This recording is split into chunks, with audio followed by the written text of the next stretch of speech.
नमस्कार। जय भोजपुरी और जय भोजपुरी माटी। माई भारती का नमन बा। तो आज बाबा गोपालपुरिया ना फैन से एगो बहुते चुलबुल खिस्सा लेके आइल बने।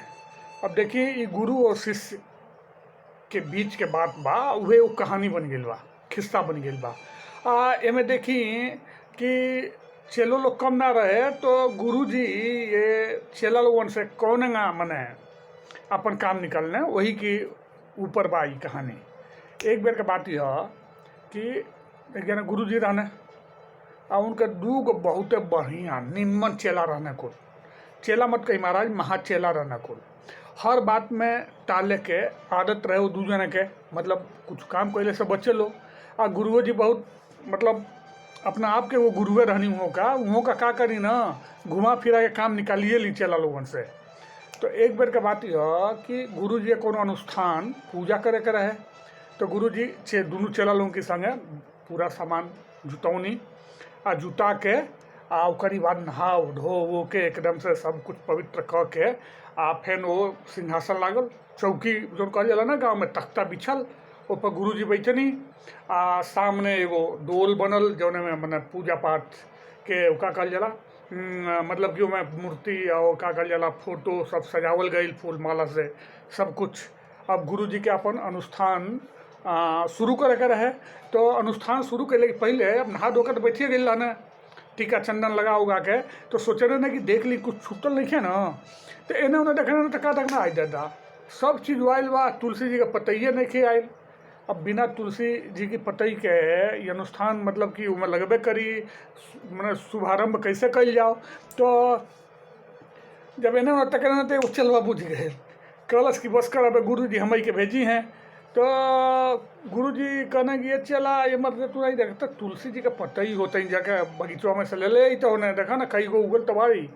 तो कहा कि गुरु जी देखी समस्या ये बा कि अब हम ठीक से ना हम चीन ही नहीं पाऊँ तुलसी जी का। मान लिया हम जाए और मैं कितने बन तुलसी उगल बार लोग। अब तुलसी जी कौन असली है, एगो श्यामा तुलसी भी होली ना काली वाली, तो विशेषकर वो जो हरी वाली होली उन्हों के उपयोग कल जाला पूजा पाठ में, लेकिन श्यामा तुलसी के तनी अलग महत्व मानल जाला। वैसे ना बन तुलसी होला सही बात बा। तो बोले कि महाराज हम कन्फ्यूजिया गए बानी, हम पहचान ना पाए भी हम। अब देखिए जो दूसरा का चलवा बगलिए में खा ओकरा लागल कि हो न हो अभी यहाँ का जाए भी नहीं मने हे चेलाराम।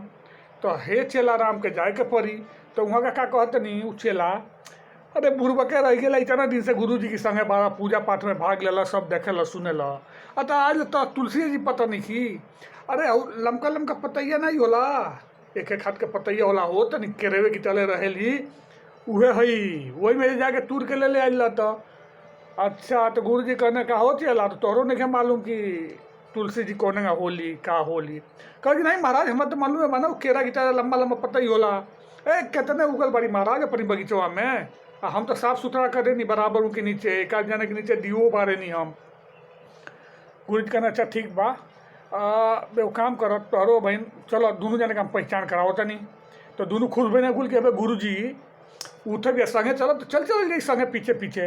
तो गुरु जी कहने लेकिन एगो काम बा, एगो काम जान ल जा, अब न पूजा में हम बैठ गए बनी अब जोले पूजा के समापन ना हो जाएगी तोले हमरा ये चौकी पर से उठल एकदम ठीक नहीं कि ऐसा अनुष्ठान बा कि अब हम उठ ही ना पाई।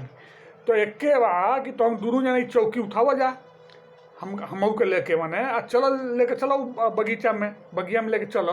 अब वहाँ तुलसी जी का पतई अब तो भाई दोनों जने काम बेचारू गुरु जी मान ली तगड़े हुई हैं। अब गुरु जी की साहित्य चौकी दोनों जने को उठा के अब फिर वो तुलसी जी के लगे ले गए लोग।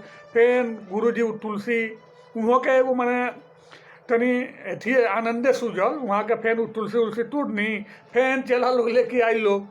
तो कबो कबो न देखी यसकटी आलस चाहे कोनो भी चीज़ टालल ना महंगा पड़ जाला और सही समय पे ऐसा सही काम खोद देवे के चाहिए, आलस से बचे के चाहिए। तो ये खिस्सा रुआ कैसा लागल बा जरूर बताई। अब बाबा गोपालपुरिया फे नहीं हैं, बार बार ही हैं और नया नया ऐसा कुछ बात विचार खिस्सा कहानी रुआ सबके सुनई है। तो वीडियो बंद करी हो गई पहले फैन से हुए करबद्ध प्रार्थना बा कि अगर वीडियो अच्छा लागता तो लाइक करी, शेयर करी सब्सक्राइब भी कर दी महाराज, सब्सक्राइब भी कर दी। बराबर देखल कहीं तेन लोगों के भी बताई हमार मतलब कि हमको तनी उत्साह वर्धन हुई। तो फिर मिलता नहीं नया वीडियो में, तब तक खातिर राम राम, नमस्कार, जय भोजपुरी, जय भोजपुरिया माटी और जय माई भारती।